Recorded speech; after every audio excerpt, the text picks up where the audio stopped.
and welcome to Rewildology, the nature podcast that explores the human side of conservation, travel, and rewilding the planet. I'm your host, Brooke Mitchell, conservation biologist and adventure traveler.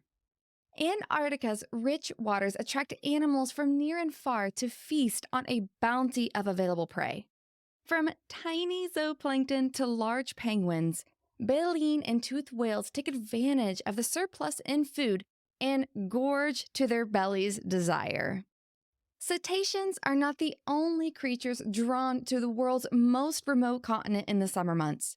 Tourists, researchers, and commercial fishing boats travel to the region to witness, study, and exploit the explosion of life. As our oceans face increasingly intense pressures, it's vital that we understand the lives of Antarctica's marine mammals to ensure they are protected and conserved for millennia to come. But considering Antarctica's notoriously harsh conditions and inaccessibility for most of the year, how does one study these important species? How do we go about answering relatively simple ecological questions such as, well, what species are found in the area? Why are they there? When are they there? How do they forage? Where do they go when they leave? And, most importantly, how are they faring in today's ever-changing climate?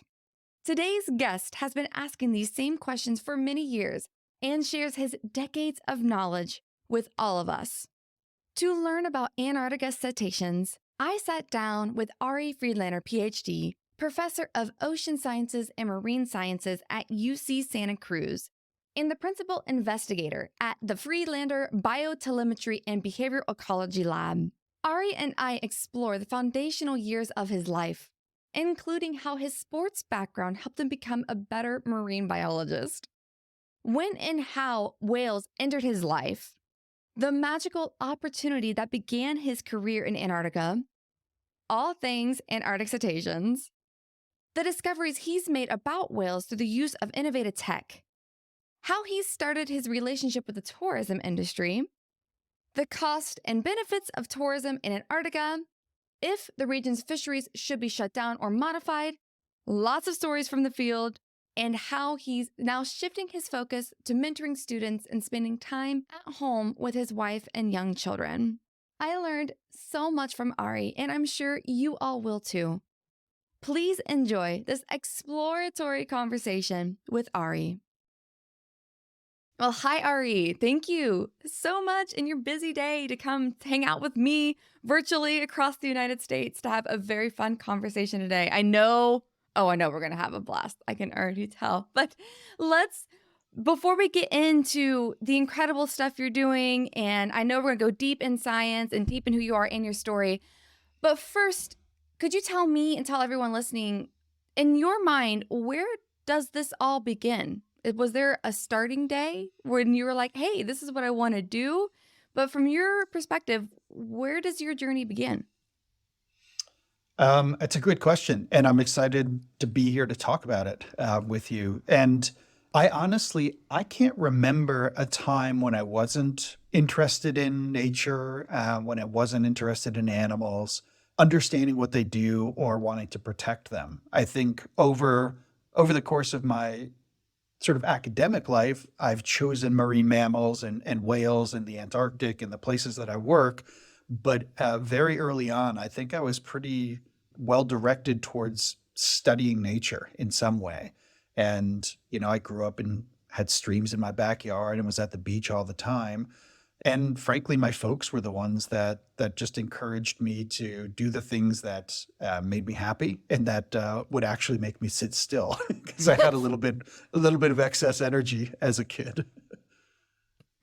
So then were you always interested in whales? And it seems that the more people I sit down with, it's like we're called in a certain direction, but maybe we don't exactly know how that'll manifest. We just start going down our path.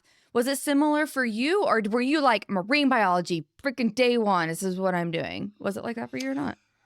I think the ocean, yes. It was definitely marine biology for me from day one.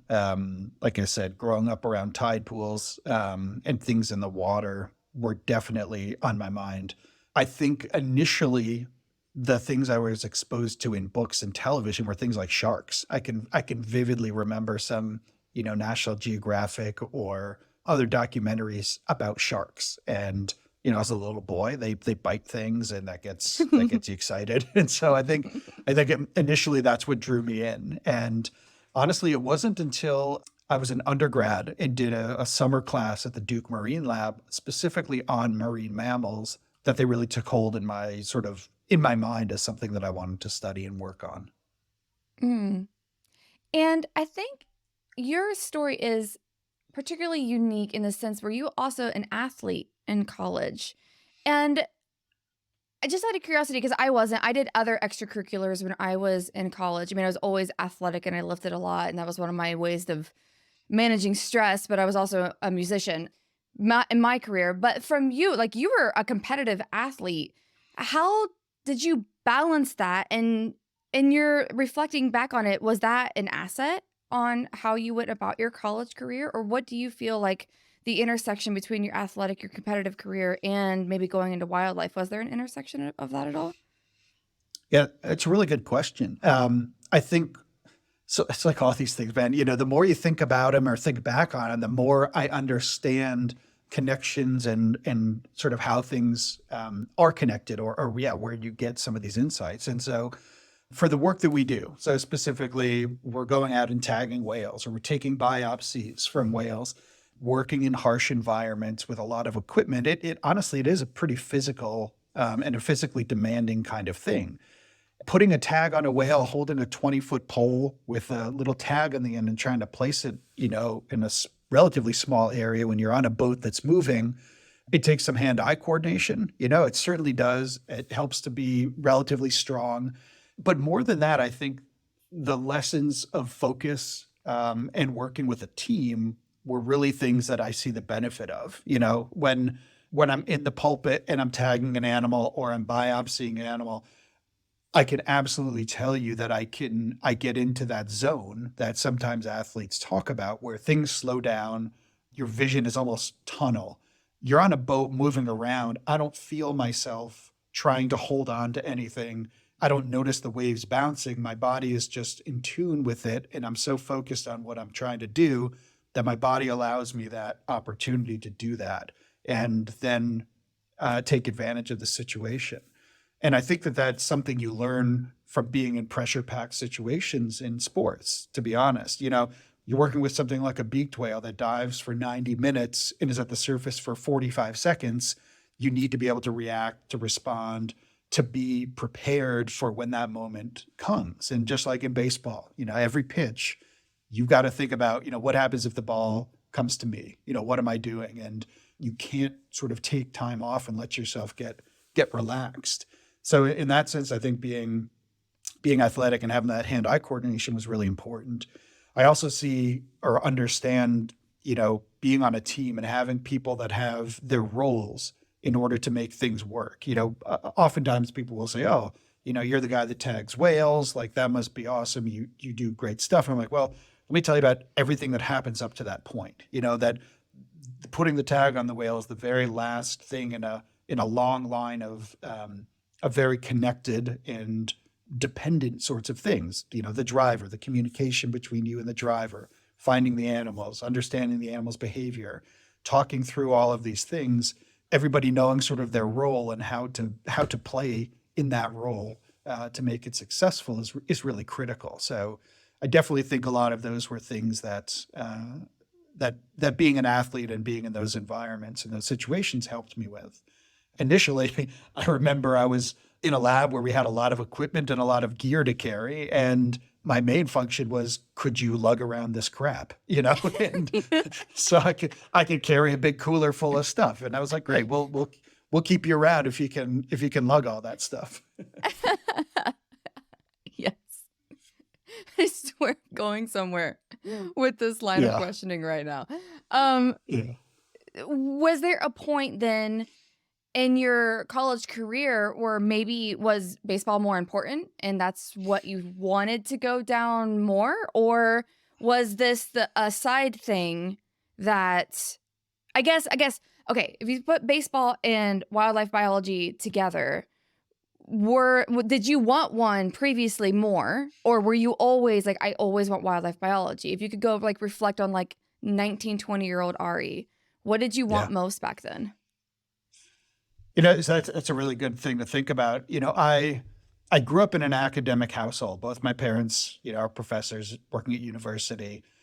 So I sort of knew from an early age that the thing that I thought my life was going to be and my career was going to be learning and somehow education and research.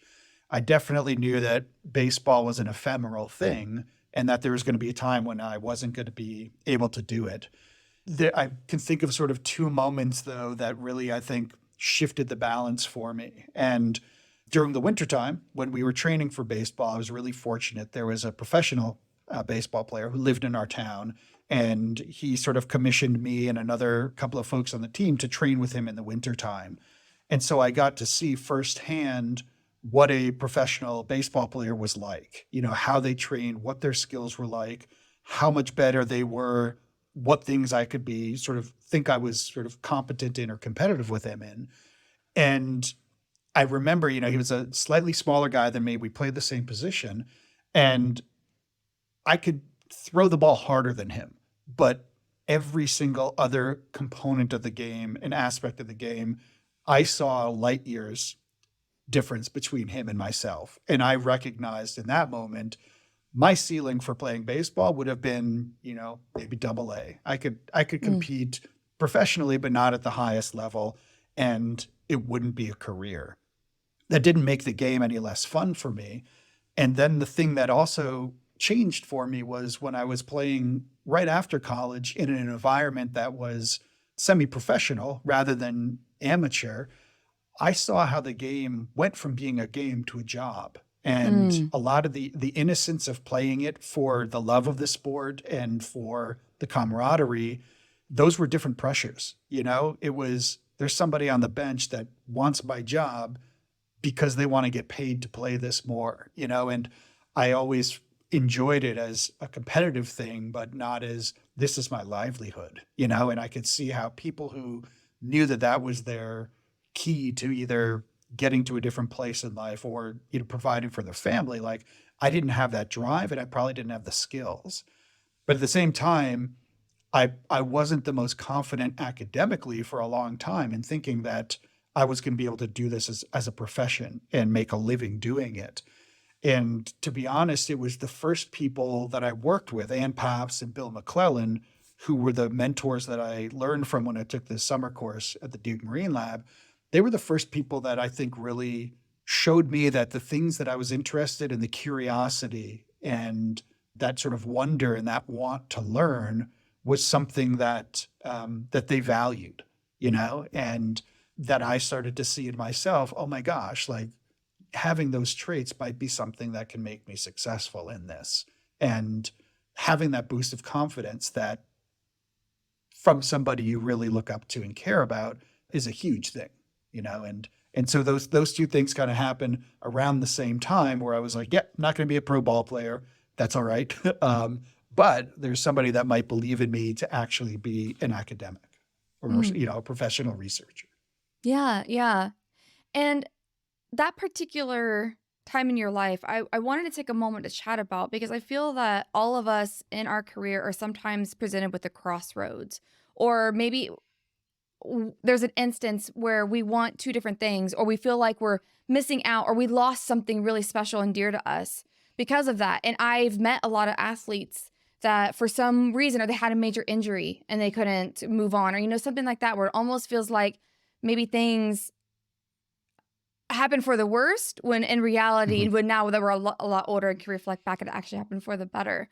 I know I've had multiple of those as well. And so, when you don't get caught up, get drafted or something, you're like, I can only imagine what that feels like. Or, the moment I realized I didn't want to go to vet school anymore. That was one of the scariest moments of my life. When you prepare all of your life to do one thing, and then in a moment, you're like, I don't want to do that anymore. It's like a really scary moment. And I think a lot of us go through that in our own way, in our own journey. And so now that we'll start diving into all the incredible stuff you did, and are doing and have done, like, it's okay that part maybe just that didn't work out, but you can still play, if kids, you can go out and play still, you can go to games, you can watch, follow your favorite team, all of these different things. You can still be involved in the thing. Whoops, I hit my mic. You can still be involved in the thing without necessarily having to dedicate your entire life to it, like that you might have thought would previously been the thing for you. Yeah, and I did have I wish I could remember the timing of when these things occurred, but I remember going to an open tryout. I think it was with the Mets, after I had graduated, and went to the tryout, did everything there, and they just sort of said, thanks, but no thanks.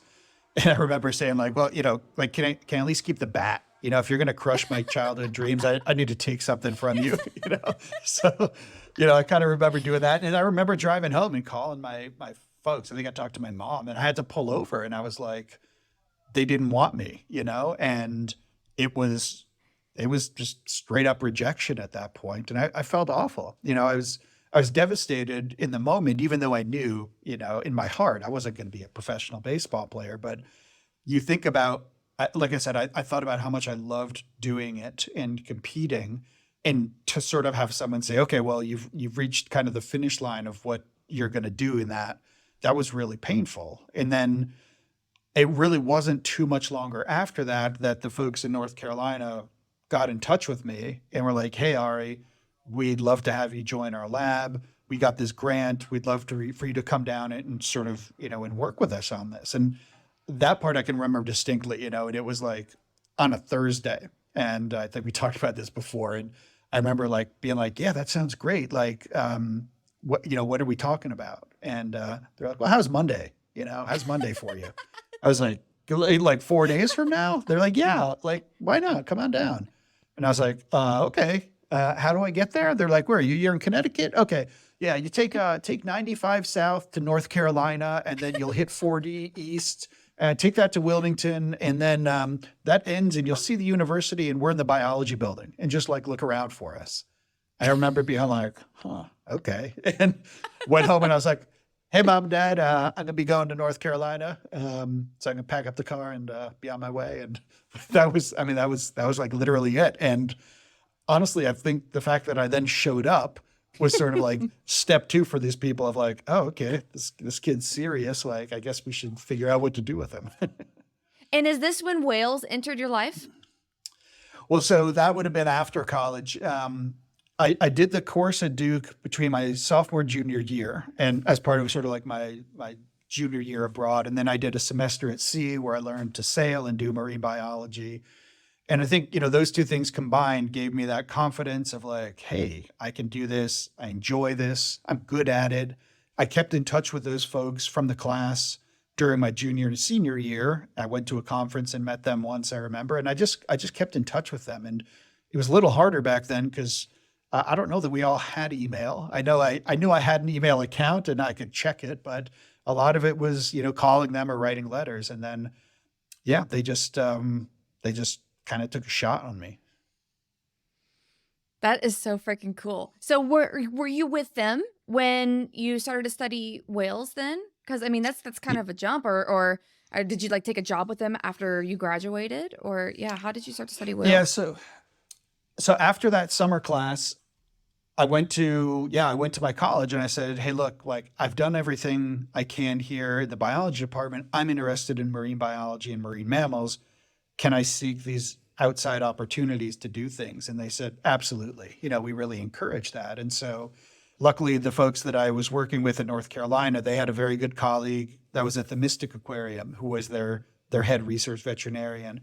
And I remember when after the Duke course, and I sort of told them where I lived and what I did, Ann Paps was like, yeah, hold on one second. She like writes down something on a piece of paper, just like gave it to me. She's like, find David St. Aubin at the Mystic Aquarium and give him this piece of paper and tell him we sent you.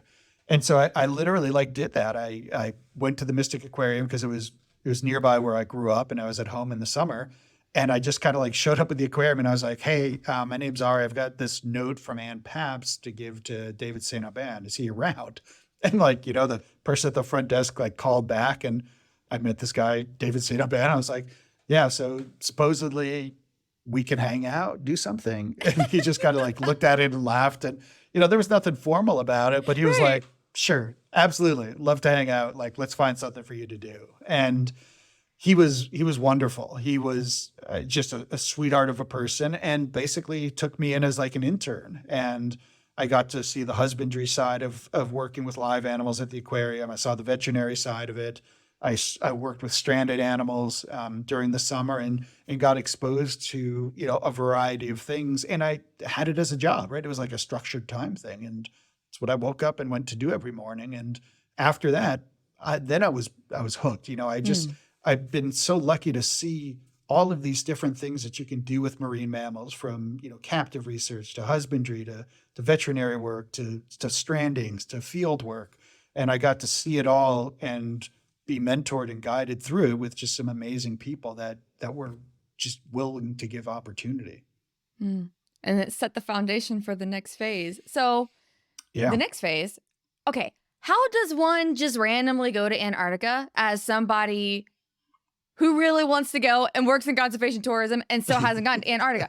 How Yeah. in the hell did you go from working at the Mystic Aquarium and learning all these incredible things to being on a ship going down to Antarctica? So clearly a lot had to happen between step 1 and 2. What? How did you Yeah. get there? How did this begin, the launch of your amazing career? Well, they weren't specifically connected. I can tell you that. So when I got to North Carolina, the thing that we were doing was, we at the university where I was, we ran the stranding network. And so literally my job was to drive the beaches of North Carolina constantly, pick up the dead animals, do a little bit of information taking in the field, bring back animals to the lab where we would necropsy them. And the reason for that was twofold. One, the lab that I was in was an anatomy and morphology lab. So literally taking the animals apart, studying the musculature, the skeleton, everything about these animals and how they're put together so that they can function in an ocean environment. But at the same time, understanding why the animal died, and more we would get beach cast animals that were entangled in fishing gear, that had ingested plastic, that were human-induced mortalities. And so I started to get interested, obviously, in the anatomy side of things, but also like, why are these animals dying? Like, we got to do something about this. And there was a group of researchers in North Carolina, and we would get together and we would do these necropsies together. It was how nerds bond, kind of thing. And I remember it was like one winter, we had picked up 2 spotted dolphins on the Outer Banks of North Carolina, and we brought them back to the Duke Marine Lab because that was the closest place. And there was a guy who had just started working there as a professor named Andy Reid. I thought he was pretty cool. He had a mustache. He was awesome. And we're literally like cutting up these dolphins. And he's like, hey, Ari, what are you doing? What are you doing in April? And I was like, I don't know, probably be picking stuff up off the beach, just doing what we're doing. And he's like, all right, well, I just came back from this international meeting, and this Australian colleague of mine is looking for an observer to go and do some work in the field. Like, you think you could go? And I was like, yeah, okay. Like, yeah, what's the deal? He's like, oh, good. They've got this Antarctic work. They'd be, going from Hobart, Tasmania down and spending a bunch of time in the ice. And I was like, is this a good thing? Or like, are you trying to get rid of me? Is there a reason like you're asking me? Context, He's like, no, please. Exactly. He's like, no, I thought you might be interested. And so I was like, yeah, sure. It sounds like a fun adventure, And so he put me in touch with this woman, and she was like, yeah, we're going on this trip. I need somebody to count whales. It had not occurred to me that, Australia was literally the other side of the world, that I was getting on a ship to go to the Antarctic in April and May, which is wintertime in the Antarctic. Yes. I'm just, kind of gung-ho little dude here. But first of all, I remember getting to Tasmania and being like, oh my God, this is gorgeous. The people are friendly. It's like this wonderful town. I fell in love with Tasmania and with the people there just immediately. You get on the boat, it was this massive icebreaker. I'd never been on a big boat before. I kind of had to pretend like I knew what I was doing, though. It's just sort of like, well, okay, kind of trying to fit in. I was the butt of jokes for a long time. And I think one of the things that allowed me to do well there was to endear yourself to the Australians. the way to do that is to basically just let them make fun of you for a while, and then eventually start pushing back on it a little bit. But I did this trip, like I said, going to the Antarctic in wintertime. I mean, I had no idea what I was doing, right? And we ended up going to this area called the Mertz Glacier Polynya. A polynya is an area in the wintertime that remains ice-free because the winds are so strong that it literally blows the water away, helps to upwell warm water, and it keeps it ice-free for animals to survive. So we broke through ice for a week to get to this area, and then it was windy as hell, obviously. Air temperature was like minus 30, was sort of like the average. Yeah, it was a wonderful. Beautiful. Sure. Yeah. You could go outside for about 2 minutes at a time before your lungs would like freeze and your snot was frozen to your face.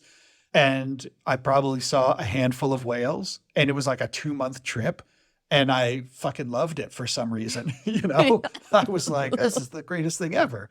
I think because I got like this confidence of like, someone put me in the field. I was successful at it. I can be okay in the cold, and I feel okay in this environment. And I got back and I remember talking to the woman. I was like, this changed things for me. Like, you now have a problem. Like, you got to figure out what you're going to do with me, and like, you got to keep me busy. And luckily, over the next 3 years, she was working with the Australian Antarctic program, and they had opportunities for people to continue to go down and do some survey work. And so I would sort of spend 6 months of the year in North Carolina, and then I would December, January, I would go to Australia, get on their ships and work for them for, those 3 or 4 months. And that's when I started to get exposed to, on these ships, there's oceanography happening. There are 5 or 6 different projects, and you are one component of all of these things that are happening. You're in a completely confined space, so you can't get away from the activity, and you're constantly part of it. And so that very quickly helped me recognize, okay, this is how science gets done in the field. If I'm interested in whales and I want to understand what they do and where they go and how they live, someone else has to be measuring another component that I'm going to need, to utilize. And so I sort of figured out in that sense how oceanography and ocean science worked. And then I just got really lucky because this woman also had been invited to participate in this National Science Foundation program, this really large program called the Southern Ocean GLOBEC program. And this was literally to go and spend 2 falls and 2 winters in the Antarctic studying the processes that happen in the winter, because no one had really ever done that. And it coincided very nicely with when I finished my master's degree and when I was looking for my PhD project. And so she basically gave me the opportunity and said, this is going through the US, National Science Foundation. If you're interested in this, like, I'd love for you to do that. So I was able to sort of leverage that and take that to, Duke basically, and say, hey, I've got this project. I'd love to do my PhD in your lab. And luckily this guy, Andy Reid, who sent me initially, I was like, yep, like, I'm back. Here we go. How the heck? Here we go. So he was stoked on giving me a chance, and so he did. And it was also at that point that I also realized, I was a good student. I was excellent in the things I cared about, but for the things that I didn't care about, I just didn't have the attention or the time or the will, and my scores, my GPA, my GRE scores were nothing exciting, but Andy had references from the people that I had worked with, and he sort of knew me, and I think was willing to give me a chance, like Ann Pabst and Bill McClellan were, because of the interest and the passion, and the more intangible things that I think can make you successful, rather than the 4.0 student who already knows everything and knows what's going on. And I sort of realized that more and more once I became a professor and I was bringing in graduate students, and I was like, holy shit, how did I ever get in? These people must have like vouched for me or fought for me, because at a place like Duke, you're picking who you want to come be there. And he must have had to put up a fight and say, I believe in this person and I want to give them a shot, and I'll take on the risk, basically. And, he never said any of that stuff to me, but there's no way that it wouldn't have come up. And so I'm internally grateful, that someone took a shot, on me. And so that's a lot of how I choose my team and choose the people I work with now is like, great, you've done everything. Why do you need me? I'd rather give somebody a chance to find themselves and grow into this rather than already come as this, finished product. Yeah. As a quick side note, isn't Andy Reid also the name of the Chiefs coach? Am I wrong? It is. It is. Because he kept saying Andy Reid. I'm like, isn't the guy with the mustache? He has, and Andy has a mustache too. I mentioned that. So yeah, they're spelled differently, but you're right. I like sports, and I think all the sports talk got me. We're going to talk about all this baseball, and baseball's really big right now, and then all the playoffs are going on right now, and then football's getting ready to start. I'm like, Andy Reid, isn't that total tangent there? But okay, I think about it all the time. Yeah. Yeah, you do. Yeah. Okay, good. I'm glad I'm not the only one that goes side tangents. So okay. So you now have this incredible opportunity and funding, which that's massive. So then is this when your Antarctic whale work really took off? Is this like during your PhD? What did you study? I mean, obviously you've been down there like a gazillion times since then, but I'm assuming that this was like ground zero of launching everything. So what did you go do? Yeah. So up until this point, Antarctic whales had really not been studied. Logistically, people hadn't come up with the reasoning or the proposals to study them in a way that justified massive ship time and massive effort. And, fair enough, there wasn't a lot of technology to study them. My PhD program was really about understanding how animals are distributed in their environment and what are the features of the environment that best predict and best relate to where an animal is going to be. And so we would go survey these massive areas for months at a time. I'm counting where whales are. There are other folks who are measuring salinity, water temperature, zooplankton, 100 different things about the environment there. And each one of them is basically creating a layer, an environmental layer. And I use, GIS was sort of new at the time, but I was in a landscape ecology lab that was starting to, for the first time, develop these layers of environmental variables in the ocean. And then effectively what you do is you say, if these are the 20 points where you saw a whale, sample each of these layers and tell me about, is there a specific temperature? Is there a range of zooplankton? Is there a depth or a distance to shore that animals tend to be found at? And so effectively what I did was I looked at humpback whales and I looked at minke whales and I said, what can we learn about these two species and how they distribute themselves in the environment given what they need to survive? And so it was not rocket science in that sense. It was finding relationships between an animal and its environment, which, people do it all the time, hadn't been done in the Antarctic. I had the benefit of all these other people who were doing really high quality science to provide the variables for it. But the main thing that honestly came out of that was that I remember this when Andy was sort of at the PhD graduation ceremony and sort of talking about each of your students. Andy said, look, the thing that is the most remarkable about the work that Ari's done is that he showed that we can do whale research successfully in the Antarctic. That we've overcome however long the whatever obstacles were in our way, either intellectually, because people didn't think that whales were part of the ecosystem and required us to do that, or logistically getting down there and actually collecting the data and making some meaningful ecological inferences.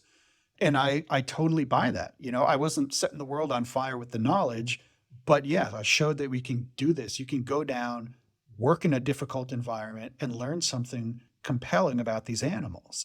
And that made me feel really good because, like I said, intellectually, I wasn't gonna, challenge for the biggest brain, but I cared a lot, I was determined, and I wanted to see it happen.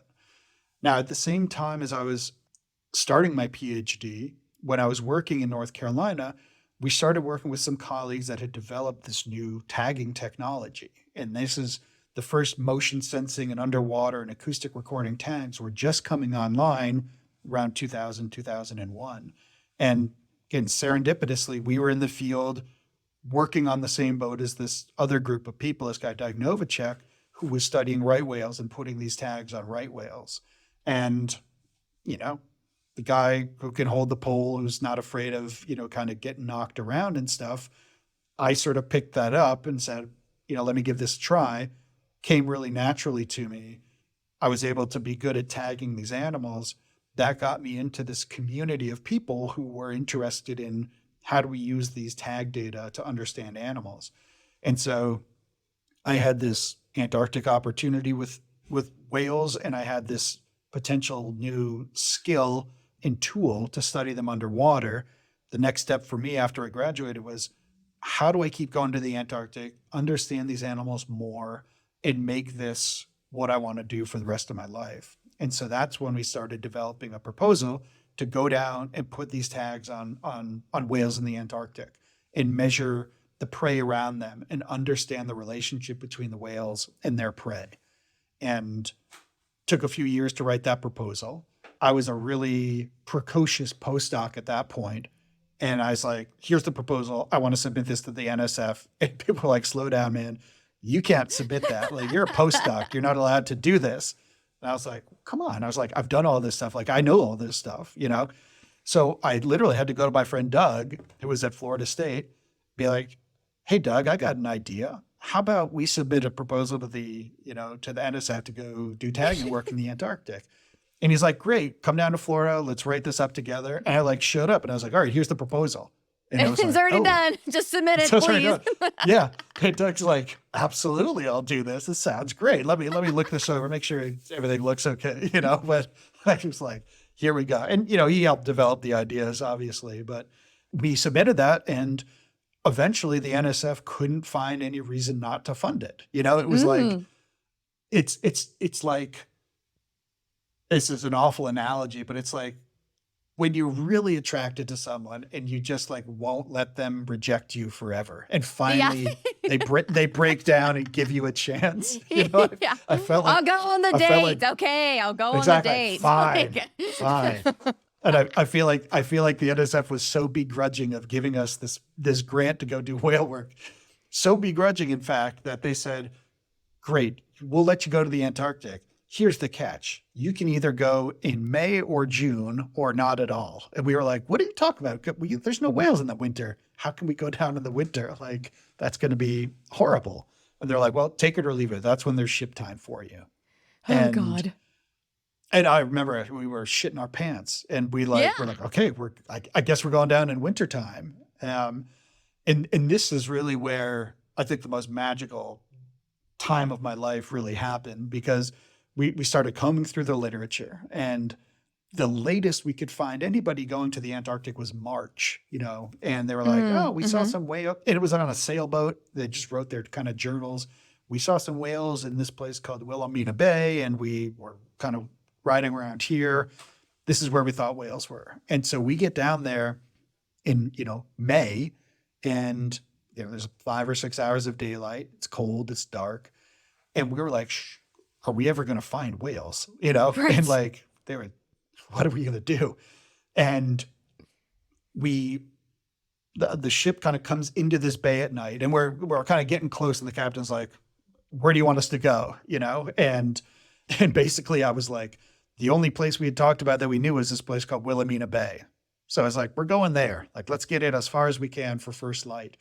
And as we're kind of going in, the ship has echo sounders that are mapping just like fish finders that are mapping the water column.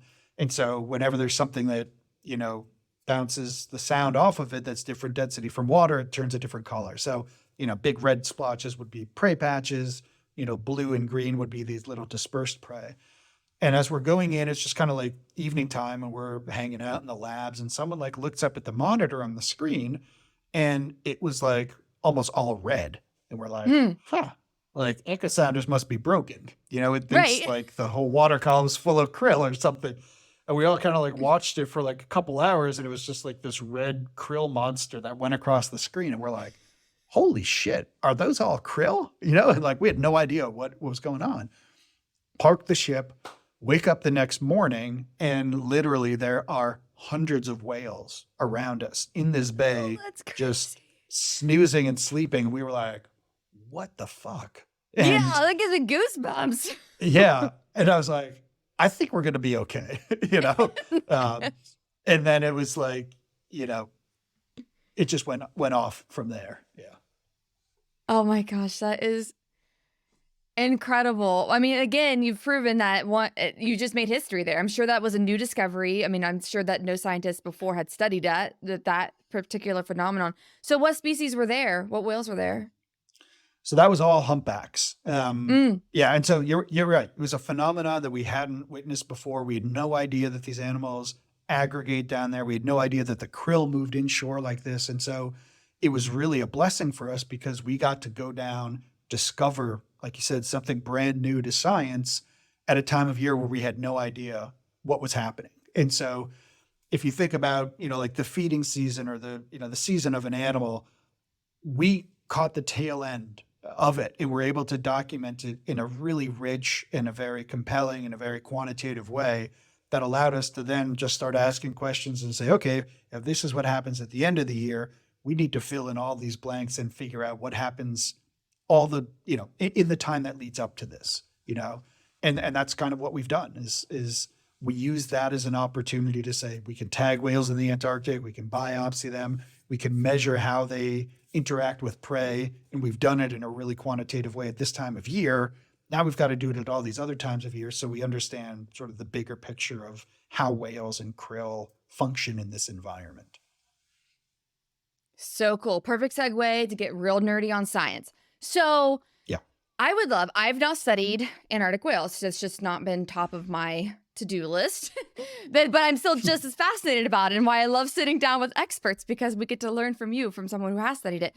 So could you just basically give me like Cetacean 101 in Antarctica? What species are there? What time are they there? Why are they there? Is it food? Is it breeding? Is it all of the above? Yeah, maybe just if you could if you could condense like a 5-hour lecture down into whatever time window you need. Could you maybe teach me to everyone listening what we need to know about the cetaceans down there?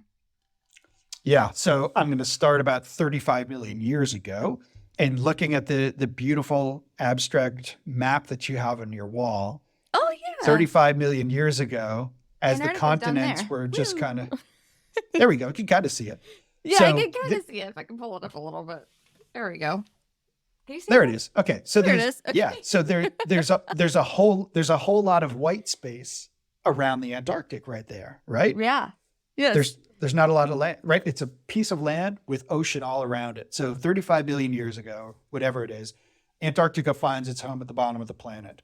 The Antarctic circumpolar current, this current of water that is unabated by land, starts to circulate around there. It sets up the conditions for upwelling coastally and in this Southern Ocean. Upwelling of nutrients and sunlight provide the opportunity for massive phytoplankton growth, which leads to a lot of zooplankton growth. So in the oceans at that time, there was this massive biomass of food at the very primary production and primary consumer levels. Marine mammals had gone back into the water from being land animals and had teeth when they first entered the water.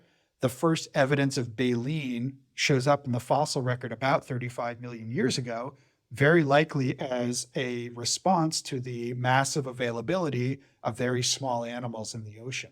So if you look back over evolutionary time, manta rays, sharks, basking sharks, whale sharks, all of these independent evolutions of big animals in the ocean that are filter feeders, right? Massive amount of biomass at the basic, sort of the primary consumer level. If you want to get big in the ocean, feed on things that are very small. If you want to feed on things that are very small, figure out a way to get a lot of them out of the water easily. That's what filter feeding's about. So baleen whales started to evolve at this time of year to take advantage of all of the zooplankton that were available to them. Now, those whales started out relatively small, 3 to 5 meters. And then over time to where we are today, you have more coastal upwelling, you have more glacial cycling, and more places in the world where you have the same processes. Monterey Bay has this, where you have the Mm. conditions that persist for a Oh. long time to allow for these massive blooms of phytoplankton. And because of that, a major base of the food web of zooplankton. And so baleen whales only got as big as they are today a few million years ago. So we're living sort of in this time of giants where the biggest animals that have ever existed exist and are extant today because of all the conditions around the world's oceans that promote that much food being available to them. So that's how you get baleen whales. The Antarctic is a really critical place because you have a massive amount of upwelling, high nutrients, and sunlight in the summertime. So you have a huge opportunity for food there. Historically, blue whales, fin whales, right whales, humpback whales, sei whales, minke whales, almost every species of baleen whale was found in big numbers in the Southern Ocean. And then we figured out how to kill whales really effectively and efficiently around 1900. So from 1900 to about 1980, over 2 million baleen whales were killed in the Antarctic. First the blue whales, then the fin whales, then the sei whales, then the humpbacks, just going down in size. This commercial massive slaughter nearly, extirpated a number of species for this environment. 360,000 blue whales, 725,000 fin whales, 300,000 humpback whales, That's all nuts. removed from the system in a very short period of time. So we can look back at these whaling logs and say the places we go today used to have blue whales, used to have fin whales. Today, if you go down to the Antarctic, you see a shit ton of humpback whales and you see some minke whales around the Antarctic Peninsula. Fin whales are just starting to kind of creep up in numbers. Blue whales are still very, very rare. And it's because we stopped killing them 30, 40, 50 years ago. These are long-lived animals like us that don't mature until their teenage years. They don't reproduce until then, and then it might be every 3 or 4 years that they have a kid. So population growth for some of these animals is going to take a long time to recover. But in the absence of all those whales, you have humpback whales, which are not in a bad way. They're kind of the minivan of the baleen whales, right? They're a little bit of everything. So they're medium sized. They're incredibly effective at finding food. They can feed socially. They have these very tight breeding grounds. So it's easy to find a mate, even if your population levels are low, which is something we kind of forget about. If your population's low and you don't have a centralized breeding ground, finding a mate can be really challenging. So humpback whales have a life history that promotes all going to the same place.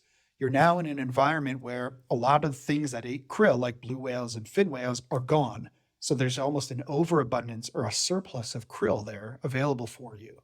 The things that limit you in your ability to reproduce are, can you find a mate and can you have enough energy for it? So humpback whales figured this out pretty quickly. Their numbers have skyrocketed because there's no competition and they can find mates really easily. So humpback whales are a nice success story now, and we see really good population growth from them in this environment. Couple that with the fact that around the Antarctic Peninsula, it's warmed about 5 degrees Celsius in the last 50 years, meaning that there's fewer and fewer days and many poor years where there's not a lot of sea ice cover. Humpback whales aren't an ice kind of living species. They need open water. So the environment that has all this krill is now open to them with no competition for the food, and they have just kind of gone gangbusters. So their populations are doing great. There's a population of minke whales that lives around there, very enigmatic. We know that they associate with sea ice, but we don't have a great idea about how many there are, whether they're increasing or decreasing. We know that their habitat is decreasing quite a bit. So very likely the number of minke whales around the Antarctic Peninsula is decreasing. Fin whales, we think, are increasing. Like I mentioned, we do see sort of more and more of them and bigger groups of them. So we have some nice inklings of population change, which are good.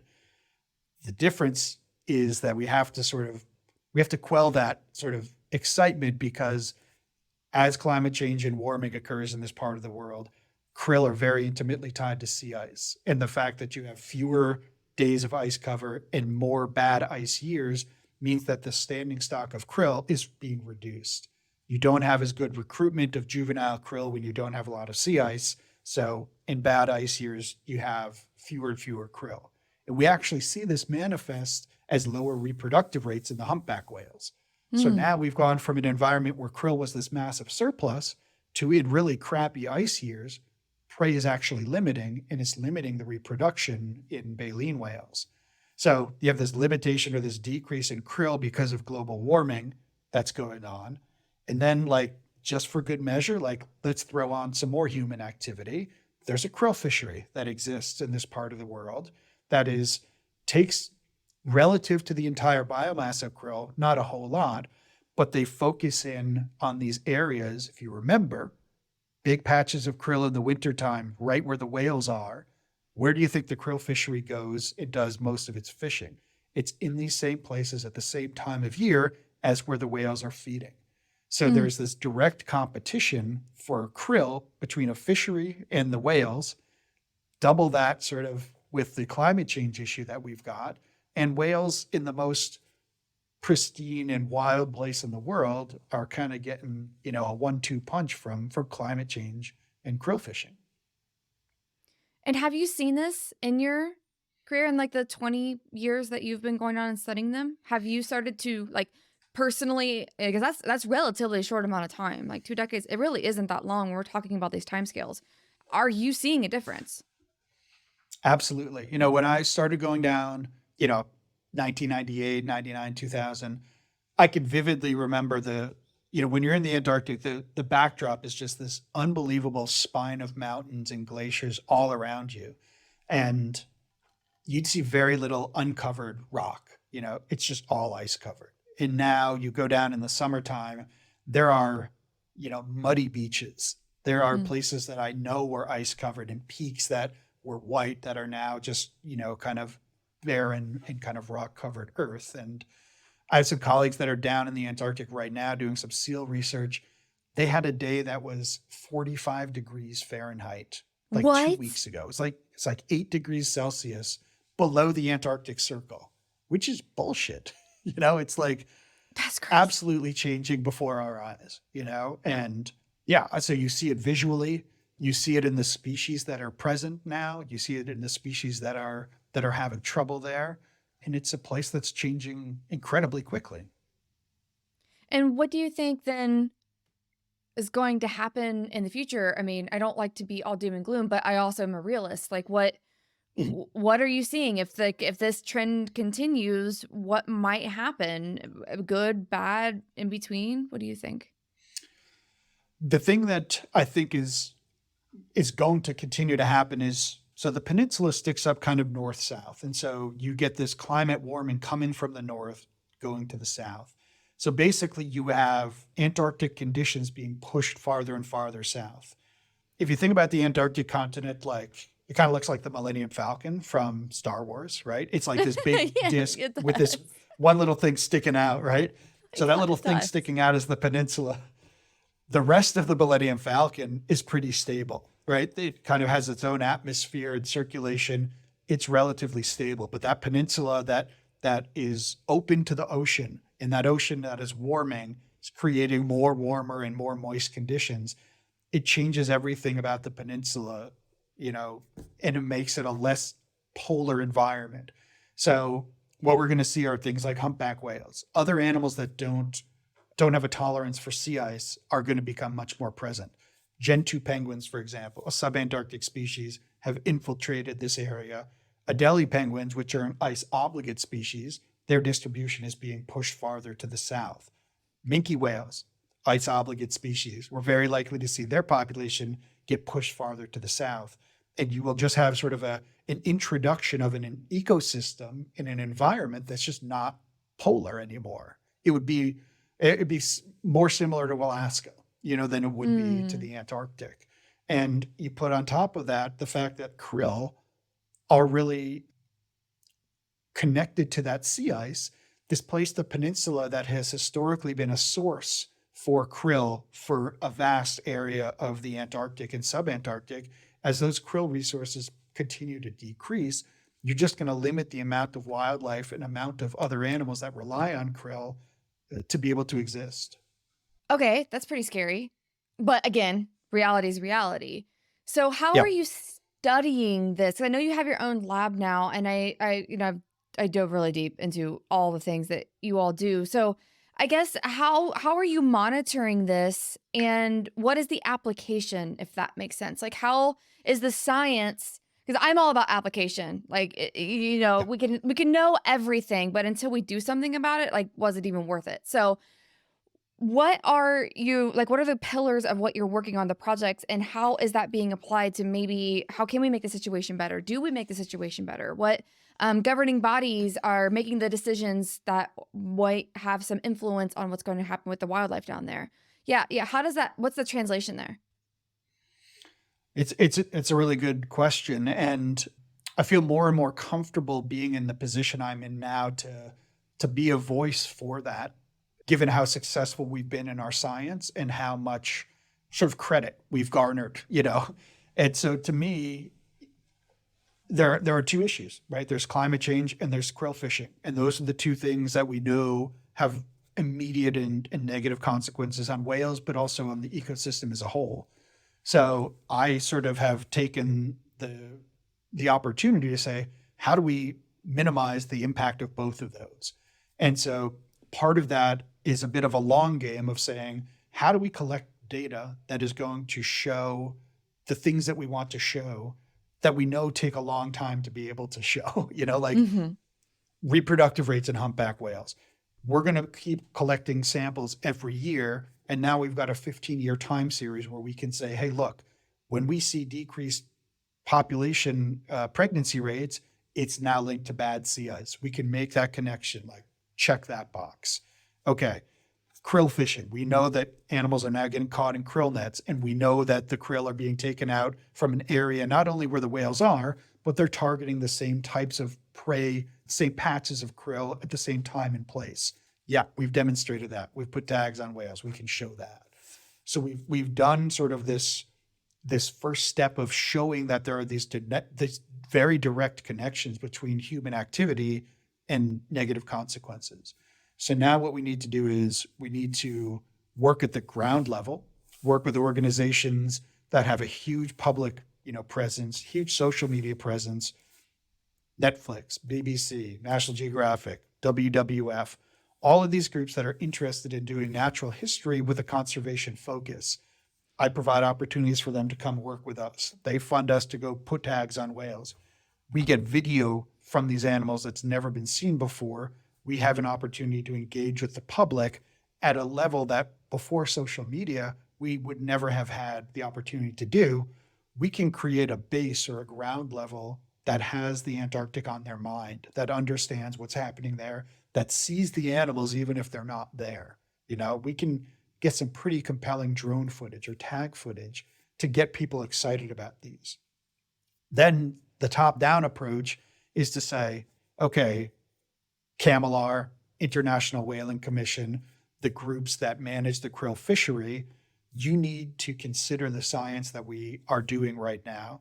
And the Antarctic is a special place that has its own treaty system. And we need to shift the burden of proof from show me that there is an impact on these animals to show me that what you're doing doesn't have an impact on these animals. And I think we are close to being at the point where I can say, with a lot of scientific rigor, all of what you guys are doing there is negatively impacting these animals. I don't want to keep monitoring this and just watch their demise. I want this Right. to stop. I want it to change. And I want to do it in a way that you can eventually show that you can do this in a sustainable way that doesn't impact these animals negatively. Like, I know the way that the krill fishery is set up and managed, it's managed in a way that takes a very small fraction of the total amount of krill out. But if you take all of that krill from this one place at this one time of year where these animals rely on it, you're going to have an impact on those animals. Take it from a bigger area at a slightly different time of year. Sorry if you have to spend a little more time on the water doing it and it's not quite as efficient. You can do it at another time of a year. A whale can't change its biology and its needs to feed when it can. A fishery can absolutely do that. And you know what? Why do we even have a fishery, right? This is bionutraceuticals for pet food, for salmon feed. krill oil supplements that are, for the most part, not really beneficial to people. There's not a huge need for this krill fishery in our day-to-day lives. So why can't it go away? It's a small fleet. We don't need it to exist. We don't need it to make our lives as people better. So ideal world, the krill fishery goes away, and we don't even have to worry about that. And we minimize the things that we're doing to negatively impact these animals in their day-to-day lives. Do you think that'll happen? I don't know. The more I learn about the bureaucracy and the management of the fishery and how this all has to operate, the less I think what I'm doing would shut it down. I absolutely think that if we do enough pressuring from the top and pressuring from the bottom, that there has to be a squeeze that is eventually felt. But I also absolutely recognize that you can do all of this work, and unless it hits the right person in the right way, it may not have an impact. So that's where I'm kind of rolling the dice and saying, you know what? We get enough of these whale videos out there. There's enough tourist boats going down there. Maybe somebody who is in a high enough position, their children, their spouse, will have this connection, will see this, will experience it, be like, you know what? Like, I kind of dug that. I want my kids to be able to see that. I can do something pretty easily in my position to change the shape of that ecosystem for a long time. And I feel like that is an absolute can be done. It's just a matter of getting that person or those people to have that impetus. And so I don't care if you do it because you want to save the krill fishery or because you want your kids to be able to experience Antarctica the way that you did. As long as it gets done, just get it done. And that is the perfect segue, because there is one particular paper that I found from your lab that I did want to take some time to discuss. So as anyone who's listening for a while, or we even brought it up, we touched it up, I am a big advocate of conservation tourism. And as we know, tourism in Antarctica has freaking boomed. It is crazy the number of ships that are going down there now. When it used to be such a far-fetched thing to do, now it is way more just accessible to the normal person to go do. You have to have some means. It's not that affordable by any means, but more people are doing it now. And this one particular paper, because COVID-19 kind of gave us a natural-ish experiment of human presence versus no human presence, especially when it comes to tourism ships. And your team found that there was a significant drop in cortisol levels in the whales post-COVID when there was no tourism ships. So I want to talk about the application of this a little bit more. How does this make you feel? Because just like you said, the right person has the right experience in wildlife and nature, and it could be a game changer in all different aspects across the world. I've seen it now in multiple different places. It could be going on a gorilla trek in Uganda. It could be all of these, going to the beaches of Alaska and seeing a coastal bear, and then, the pebble mine gets shut down. There's things that there could be so much momentum behind them. And I could see how Antarctic tourism is one of those key players on keeping, one, climate change is very real. You can't go down there and not see climate change. You see all of these different things. But your team found that there is a direct level to cortisol and human presence in whales. So I guess I just kind of want to maybe go on a discussion about that. How do you feel about tourism possibly expanding and what it might do to whales? Do you have personal conflicts about it? Or is this kind of one of those, it's just is what it is? Or just tell me a little bit more about what you think about that. Yeah, it's right up front. It's right in front of us right now. And I feel like this is one of those opportunities where we do it the right way. We set a template for how to do things responsibly and sustainably without making big leaps, without proper knowledge. And so, first and foremost, at this point in my life, I really see the value of people going and experiencing the Antarctic and visiting it. I know how moved I was by going down there and having those experiences with those animals in that place. I've published books on photography from down there. A lot of people do that. Those are nice, but it is sorely never going to have the impact of if you actually go and experience that place. And from that perspective alone, I think if you really want people to put their money where their mouth is to conserve and protect a place, you have to experience it and you have to have that emotional connection to it. There are a lot of boats, like you said, that are going down there. The number of people in ships are expanding every year.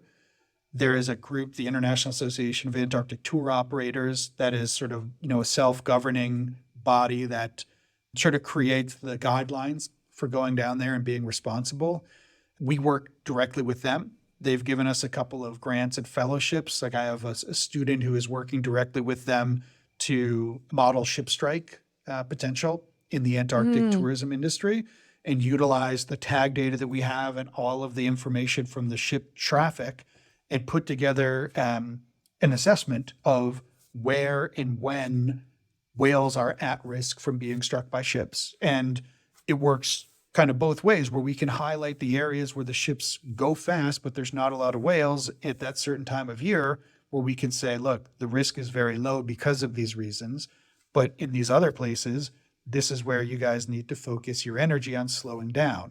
That industry has already had a voluntary slowdown to a lower speed level in a lot of these places that they just generally knew whales were very present. So they're being proactive in those ways, but also seeking out sort of expert advice and opinion on that and encouraging that in how their operators do things. One of my graduate students is doing a project where we are looking at the behavioral and physiological response of whales to small zodiacs and whale watching boats on the water and trying to understand. That's interesting. Yeah. And so what's great is, we've got a lot of precedent for doing this kind of work in California and other parts of the world.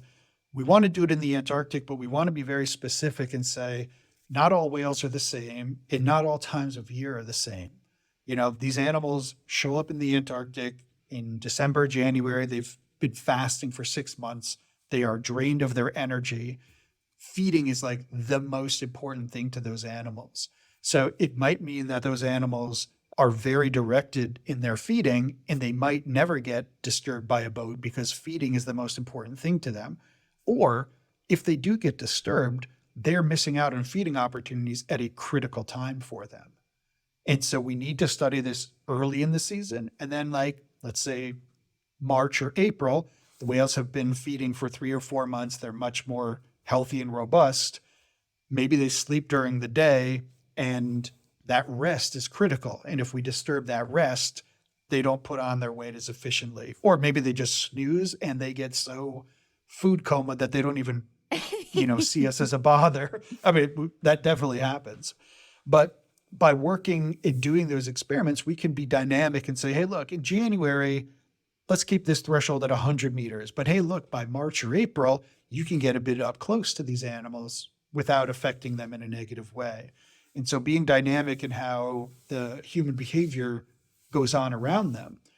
And then the thing I should say about this is that this is work that is being facilitated and supported by the tourism industry as well. So over the last, say, 10 years or so, I've been going down on tourism ships for a number of years, but in the last 10 years or so, operators have started putting together trips that not only focus on seeing marine mammals, but also have more scientists on board to be a value added to the passenger experience. And it started with this group, One Ocean, that I worked with. There's this wonderful Canadian company that had this ethos of, we're an expedition ship. It's not very, swanky, but we want people that want to be off the boat exploring and seeing these things. And they approached me years back and said, hey, we want to extend our season to the end of the season, March or April, where we know there's a lot of whales, but we haven't done that before. Can you sort of advise us on how to do that? And would you be interested in going on board as sort of an expedition guide? And I said, fuck yeah. That sounds like a great idea. Sign me up. Yeah, especially if we can do some science. And they were like, you could do some science on that? And I was like, sure, why not? And they were like, that might be the coolest thing ever. So I started working with that group, and we'd send 2 or 3 or 4 people down on these trips at the end of the year. We would collect biopsy samples. We would put tags on. The passengers would see this all happening, and they would lose their minds. Amazing video. The first time we ever put a tag on a minke whale, video tag on a minke whale, it happened right in the shadow of the main ship. And there were 150 passengers on the railings. And, I wasn't thinking about it. I put the tag on the animal and I just hear screaming and like cheering. Just like, what is going on? Seriously. And I looked at the ship and like everybody was out there just like fired up. I got goosebumps. Amazing. Oh, it's That's awesome. So cool. That's so cool. Yeah. And so after that company started doing that, more companies, I think some of it is like, let's get on board with this because it's something that's going to bring on more passengers. But I do feel like these companies really do care. And so now we work with companies like Hurtigruten. They give us berths on 10 or 12 ships a year. So I can send 2 of my students down for a month at a time, 2 months at a time. They're flying drones, they're collecting biopsies, they're deploying tags. They are getting us down there, which is the hardest part, and allowing us to do the science. We come back every day, we show the passengers, hey, here's the tag, here's the biopsy sample, here's the drone footage we took.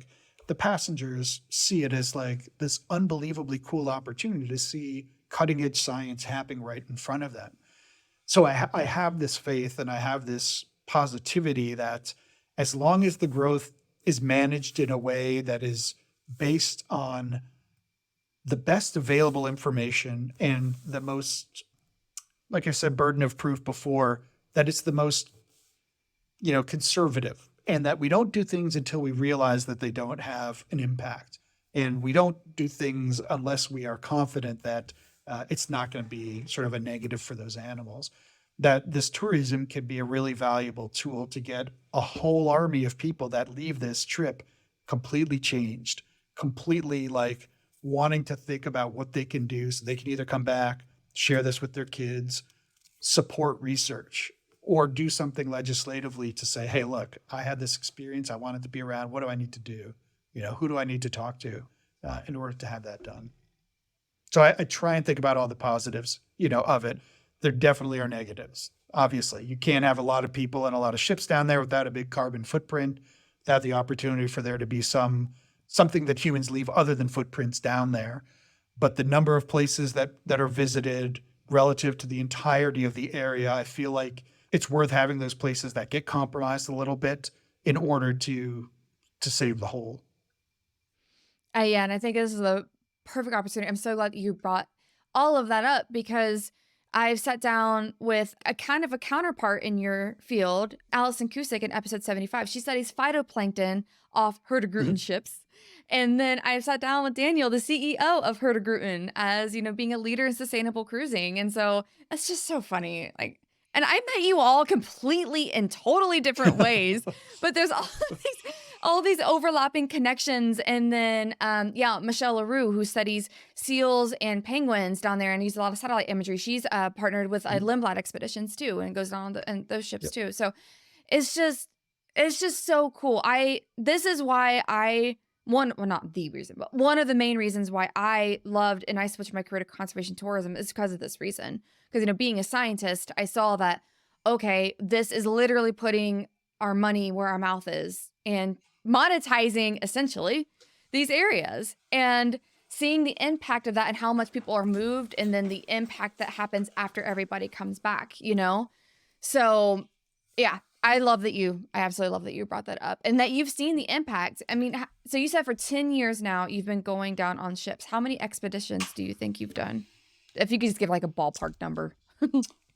Between 40 and 50, right? I started doing science in 97. I think the first tourism trip I was on in 2003 or 2004, when it was a very small industry. And then it's been a very serial thing since, for probably the past 10 years on the tourism trips.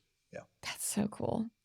And I think that this also, I need to take a second to maybe let's talk to the people now who might not be able to afford to go to Antarctica. I mean, I have not been able to dish 10K plus myself to go do this. So I understand. I mean, especially it's almost, sometimes I feel like those of us that are in this field, we know all the things that are going to help the planet, but we have the least amount of means to do it. And it's like this personal battle. I know that I deal with it all the time.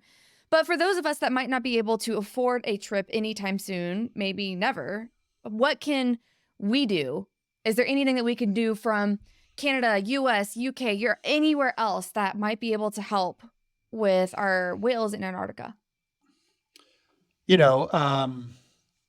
Donating blood, bake sales, do whatever you have to do to get the funds to go down, would be my sell a kidney, you got Sell to your plasma. give one up. Sit down there for a couple hours, sell some plasma.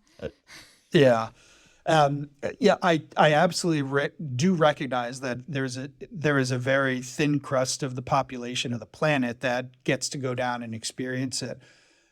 What I try to do on those trips is to implore people and to sort of make them self-reflect and recognize, like, you go down there and you have this experience, and yes, you're paying for it, but that doesn't release you of the burden of now being an ambassador. You have to be moved by this place. And to the point that I probably piss some people off, I tell them, like, you can't leave here and not be an advocate now, It's just not right.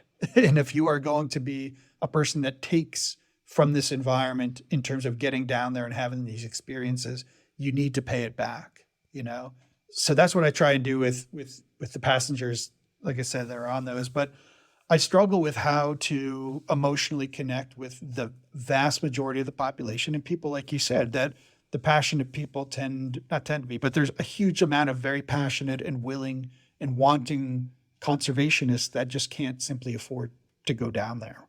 And I honestly wish I had a better answer. I think, fine. Blue planets are great, videos and stuff are great. If you're already sort of at that level of caring about it, maybe you don't need to be convinced to go down there. Maybe the push that you need to make that the place where you direct your energy is something that can be achieved through other ways. The thing I will say about the passengers in the Antarctic, you absolutely have people that are like bucket list. Like, Yes. I've saved for 20 years so I can get down there. Those people, I just give them a hug and I thank them and tell them I appreciate everything that they're doing.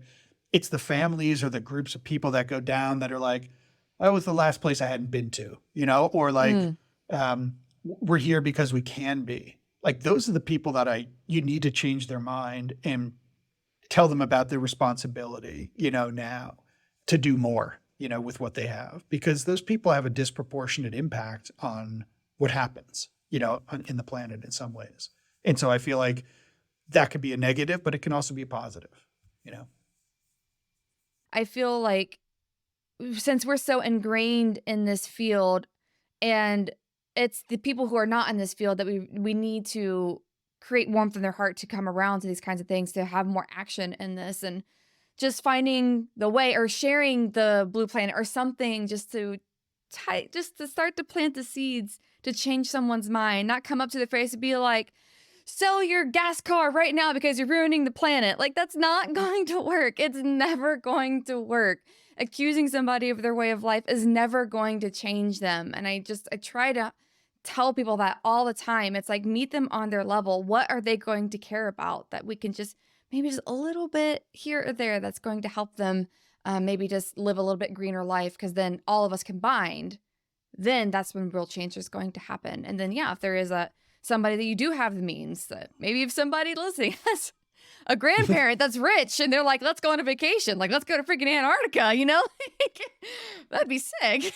I don't have that, but maybe someone does. That'd be. But it raises a couple of really good points too. And that's, so one is that I would not be as presumptuous as to think that everybody cares about the Antarctic or should. I think if you're talking about people that have a limited amount or a limited bandwidth for what they can contribute and what they can put their energy into, oftentimes I think it's much more important to do something local to where they are and where they can affect that change. Like, there are enough issues and things that need to be changed that I don't feel good if I take that away from people that otherwise could have had a bigger impact in their home community doing something local, where you would see the outcome of that and you would see this conservation success, which is more important, is to have these success stories and show, hey, look, even if all you were able to do was donate, your weekends, you were able to create a park or to revitalize this natural area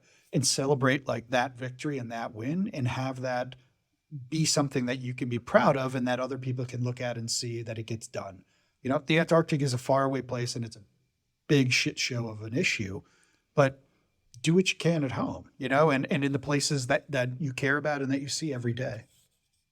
Right. It's amazing how far planting a tree goes. You know, I kind of want to make it a mission when I finally can afford some land. Who knows when that'll be? When I can finally afford some land, I just want to start planting a shit ton of trees. I'm like, I think that's going to be one of my number one contributions because it's habitat, that's taking CO2 out of the air, that's all of these different things. It's incredible. Everyone was like, you know, plant a tree. But no, really, think about it from like a science standpoint. Planting a tree is one of the best things that you can really do for even helping whales in Antarctica, because then that'll help slow climate change. Like it's something that's so small that all of us can do essentially. I mean, most people listening, we can plant a tree, you know, or we can go revitalize a park or something like that, or volunteer with Nature Conservancy or something. Like that'll go so far, you know. I'm trying to convince my dad to rewild this field back behind the house right now, and that is not working. But I'm trying. They call me. I honestly, I found this like the biggest compliment that my mom told me the other day. She's just like, you know, you're my hippie child, but you're not annoying about it. I'm like, that's perfect.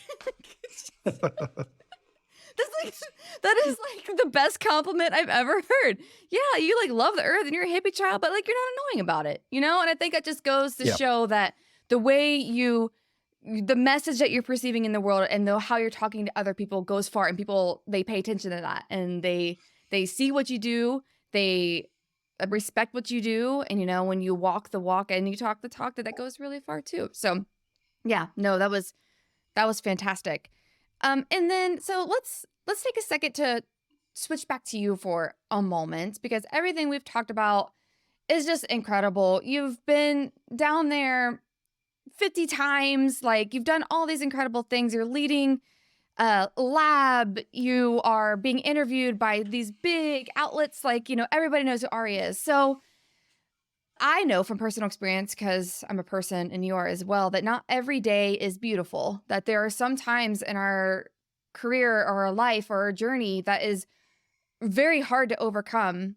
And so was there a time, or is there a time, or are you currently going through something that was a very difficult moment for you in your career that you overcome, that you would be okay sharing with us? Has anything happened like that? Oh, absolutely. I'm happy to share it. I should also say, I don't know what kind of like voodoo you have, but I mean, I hate talking about myself. You know, I don't, I don't like to do it very much. So maybe I'm just getting it all out at once, you know, but I'm good at pulling I stuff appreciate out, having come the to same find. space. Yes. Yeah. There's been a lot of uncomfortable times. I started my family, you know, I have a 3-year-old and a 1-year-old, and I'm 48.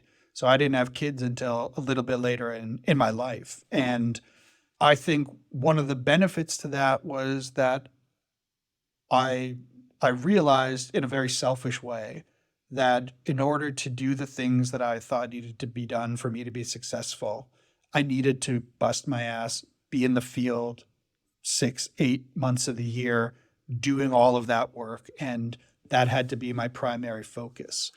And it was definitely selfish because I love what I do, right? And that's all I wanted to be doing. But I wasn't able to sort of settle down and have a family. At the same time, the position that I had as a research faculty, a soft money faculty for some of that time, I needed to create my own salary, you know? And so the things that I was good at meant that if I was going to be on grants and get sent, you know, all corners of the world, it was going to be for the skills that I had. And so I didn't have a desk job. I couldn't do that. And I realized that. And I realized that it was very selfish, that I was away from my family, that I couldn't start a family in good conscience, you know, and do that, because I think I would have felt very conflicted, and possibly I would have felt, you know, I would have felt like this is keeping me from doing these things, you know? Absolutely. And the last thing I would ever want to do is to have, I mean, because my family would come first 100% of the time. And I don't want to feel like I had to sacrifice that and have this sort of contempt from that, in my work life. And so as I've matured and when I did sort of have a family, the timing was coincident with when I had a more permanent position where I didn't have to hustle as much. I didn't have the energy to. And I had much more of this desire to be sort of home and to be a father and to be a husband. And so that happened in a very wonderful way where now my focus can be on providing the opportunities for, the next generation, for being a mentor to those and giving them the opportunities that I was given and not having to be at the vanguard and always being out in the field.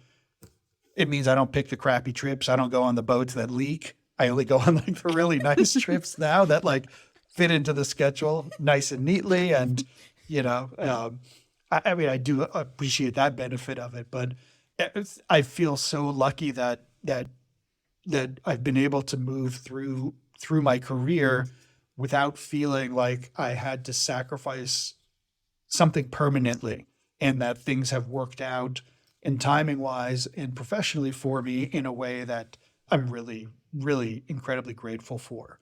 But along the way, you feel like an imposter all the time. You feel like someone is always, at some point, someone's going to figure out, like, this guy doesn't know what he's doing. All he can do is put a tag on an animal. Like, he's not a scientist. They're not testing hypotheses or doing lab experiments. It's all whales. Like, whales aren't a quantitative and a rigorous science, and so I've probably pushed harder than I would have otherwise because I felt like you kind of have to overcompensate, a little bit, given the animals that we work on and the systems that you work on, and that it seems kind of fluffy. And even doing a lot of media, it's like hard scientists don't do that. If you're a real scientist, you're working on these things. You don't need the public, you don't need to be on these documentaries and doing this kind of stuff. Like, that's what you do when you don't have something better to do, and I think about that a lot. And I also absolutely recognize that people who don't do that are jealous for the most part, and that they don't have the opportunity to do that. And you give them the opportunity, they would love to, and they would want to share and think that what they do is important and exciting. But I also think I've had to pull back frankly, on believing that what I do really, and that it's the most serious thing in the world, like I mentioned, the Antarctica, the whales, it's like kind of the peaks of like the place in the animal. And you can start to believe a little bit when people say they want to come and see you in the Antarctic and be on a boat with you doing these things and how important that is. And it's like, no, it really isn't.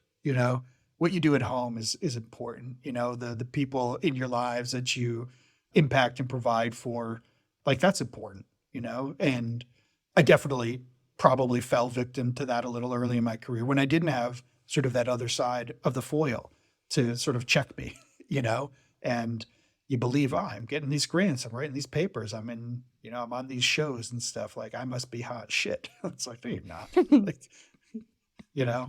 so yeah, becoming more humble, in that sense, I think has been something I've learned to do quite a bit.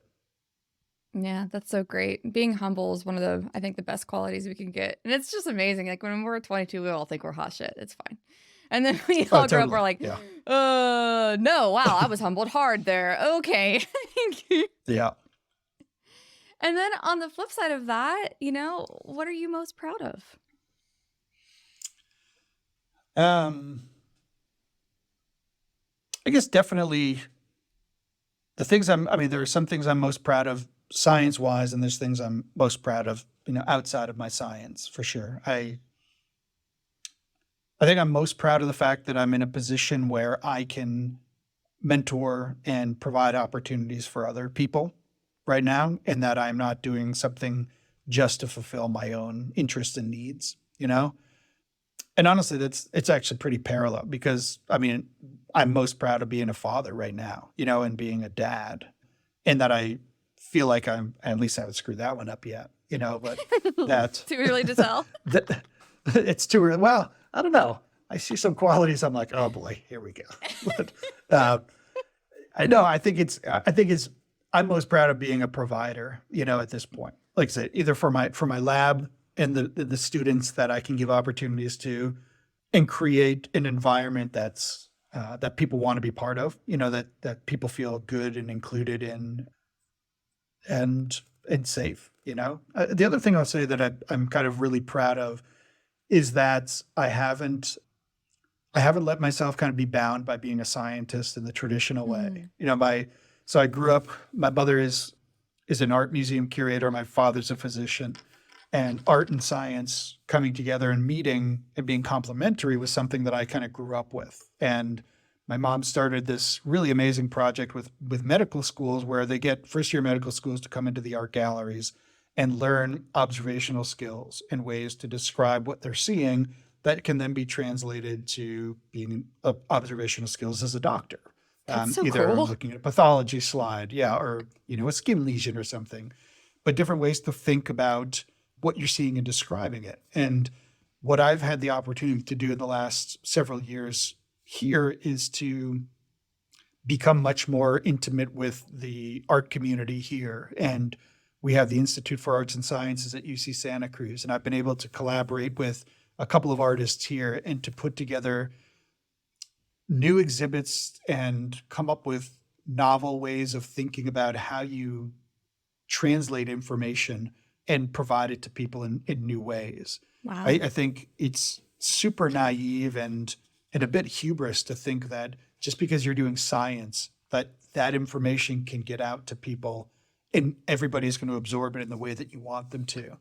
And so if you don't get outside of this little itty bitty community of scientists and you're in an echo chamber, right? And so working with a different community and trying to work with artists to challenge the ways that I think about doing things, but also seeing how other people respond to imagery or to immersion in art or different mediums, and how you can get information to people in different ways, I think is critical, because we are part of a relatively small community that's active in conservation and science, but it's going to take everybody having the same momentum and pushing in the same direction to get things done. And so how can you broaden your community of people that are receiving a message or getting this, knowledge and having empathy? And for me, it's going outside of science, going to these different communities and learning about how people think differently, how they learn differently, and making myself more aware of that so that I can either work directly with those artists or do things in a way that facilitates information getting to a more broad audience. That's so cool. That's what this show is all about, honestly. It's like translating the science into something that is more just available and accessible to more people. I mean, sometimes I do kind of nerd out on science and I might need to figure that out. But yeah, I completely get it. I think also too, I'm also a musician. So seeing how you can look at the world in a different way, and there is a different way to feel the world or to experience it or to go lost in these other places. And that's we're all that too. You can be a scientist and an artist. Because I think before it was just so siloed, you can't be two things, or you can't mingle with the artist that's working at the art museum downtown because you're too dissimilar. Well, when actually we're probably looking at an issue or, solving a problem in the same way. Like maybe how somebody makes a piece of art is probably the same way that we might try to figure out how to come up with the next project, or how are we going to study this whale, So I think there's a lot more overlap, and also it's more beautiful that way. The more voices we can get in, and just like you said, how that artist might interpret your work on whales in Antarctica, might move somebody more versus, somebody who's a hardcore scientist and they're just going to want to read all of your, recent papers that were issued in 2023 or something like that. So I love what you're doing. I love all of these different takes that you are having right now when it comes to getting the word out about Antarctic conservation, because that's the best way, like you said, to get the word out. It's just so good. One of the other things that I feel like we've been able to do in the last few years is make this connection of showing that whales are part of an ecosystem. They're not an endpoint in an ecosystem, and they don't live in a vacuum, and that healthy whales equals healthy oceans, and healthy oceans equal healthy whales. And that there's this feedback in what whales provide as nutrient recycling and other carbon sequestration opportunities, that having whales means that you have a healthy ecosystem because there's enough things to support them. But having those whales there then recycle things to help perpetuate this working environment. And having whales be seen as more of a part of something rather than a destination for, for an ecosystem, I think has changed people's views quite a bit as well. And I think that's a very important thing for us to be able to sort of push in terms of conservation now, because we're not just protecting whales, we're protecting ecosystems by protecting whales. Yeah, I love this new approach to conservation that's ecosystem level. Yeah, I think I personally think there's definitely value, especially connecting people with like a charismatic species, like a humpback whale or something like that. But then, yeah, the message that comes after that is it's the whole ecosystem that we need to protect. It's all of Antarctica where they are found, or, they make these massive migrations. We need to protect the migration route and, those kinds of things. So I love the new messages of conservation that I'm now seeing. There's some that I don't like, but that's a whole different conversation. But that stuff I love. Like I love this like ecosystem approach, it's rewilding the American prairie. It's, it's these bigger conversations now that are happening, that I'm seeing now all across the world, and landscape level, ocean level, it's and finding out that our protected areas aren't big enough. They're not connected enough because it's not protecting the whole ecosystem. So yeah, I absolutely love that approach. And then I love this question because it's just so fun. What is your wildest, craziest story from the field?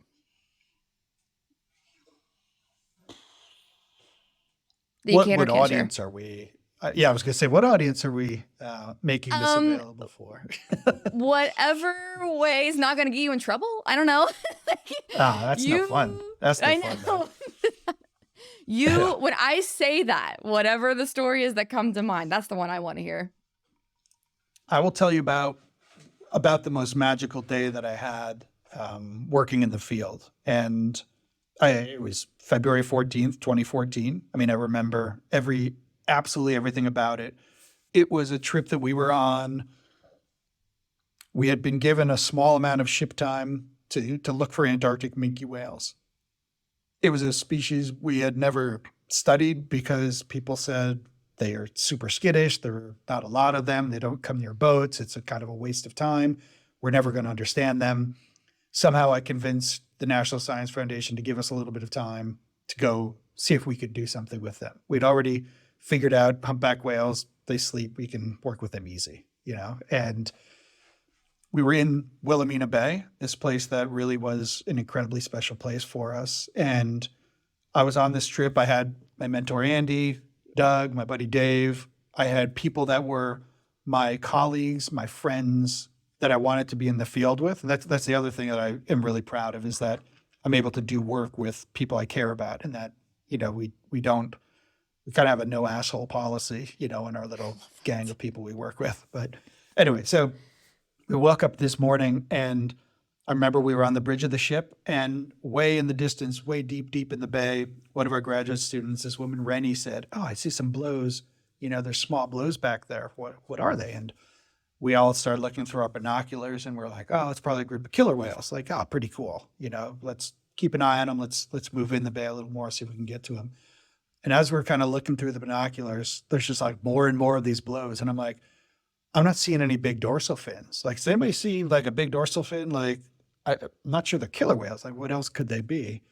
Eventually, we figured it out. It was this group of 40 Antarctic minke whales. We'd never seen more than 3 or 4 together at a time.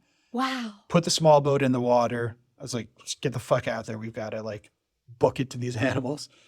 We came into this group of about 40 animals, and it was just glassy calm, overcast day. So everything is kind of these shades of steel and kind of granity colors. And the whales were 40 of them surfacing once here that go under a piece of ice, come up on the other side.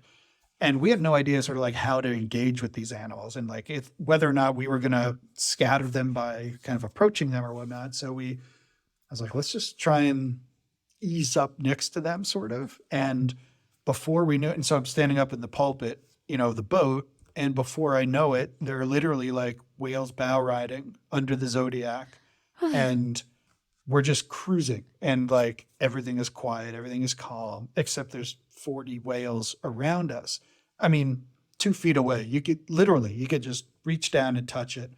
And I just remember standing up there and looking down, and you never even see their flukes move. They're just like these missiles in the water.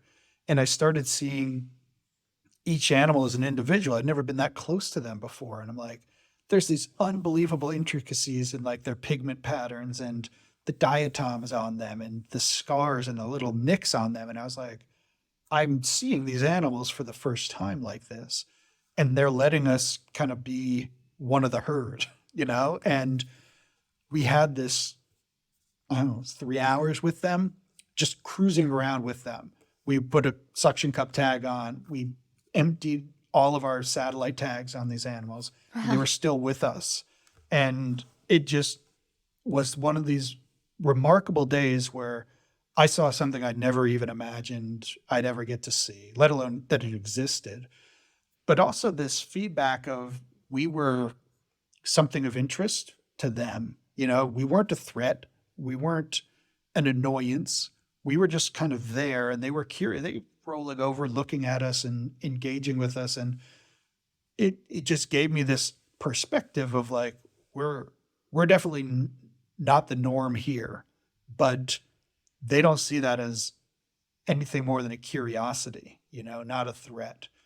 And how can you feel like you don't want to protect or have a connection with that after that kind of moment?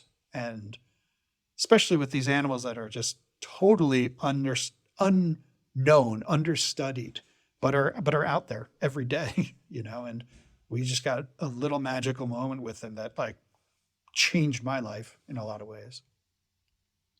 Oh, this just sounds so beautiful. It's so Yeah. incredible. I have a couple photos from that day that I look at all the time, and Wow. yeah, I'll send you a few of the ones from there. I mean, they are like in my mind's eye what I think about all the time. Wow. That's amazing. Oh, we've talked about so much, and I feel like I could literally talk to you until I'm blue in the face. But I love to wrap up my conversations with incredible people with this question. If there is a piece of advice or a message that you would like us listening to walk away with, what would that be? I think that whatever you believe is important is worth investing your energy in, and having a cause and being passionate about it, I think is really important. I don't think there's nothing that can stop you from doing those things, if you believe in them and if you care about them. And it's going to be a struggle, and you may not see sort of the fruits of it very frequently or very often, but rest assured that if you put your energy and your heart into it and you care, like you're making a difference. And I wish more people were able to have the feeling of success or be told that what they're doing is valuable and important. Yeah. Well, to anyone listening, what you do on your day-to-day is important, and you're important, and keep doing what you're doing. We all have our mission. We all have our why. Awesome. Ari, okay. Let's say somebody listening, they want to follow your lab. They want to read all your scientific papers or maybe see what you're up to. If there's any crazy documentaries, where can somebody go to follow you, follow what you're doing, and maybe learn more about whales? Man, I'm horrible with most of the social media platforms. I really do not engage on that very much. Visit our website at UC Santa Cruz, the Bio-Telemetry and Behavioral Ecology Lab, and there's links to the projects and the partners that we work with. And those are the most important people. It's a gateway to learning and see what people are doing, what kind of cool science is out there, and different projects, new techniques, that kind of stuff. But just use me as a gateway. Don't stop and on me for any reason. Oh, and of course, I will always have all relevant links in the show notes. So just check out rewatology.com and all of them will be there for this episode. And we'll make sure you get over to Ari and I will blast this out everywhere. And thanks, Colby, for introducing us. I very appreciate that. This was an incredible talk and I foresee a lot more in the future. So Ari, thank you so much again. Of course. Thank you. I appreciate you. Do you also feel like you just listened to a masterclass in Antarctic whale conservation? I personally really appreciated Ari taking the time to explain each point he made. Ari also mentioned several organizations during our conversation, which I have listed in the show notes on the website. If you'd like to learn more about whales and the work Ari is doing, I recommend starting there and seeing which whale-sized rabbit hole you decide to go down. Only good things will come from that exploration. Again, I want to personally thank you for being a part of the Rewatology community.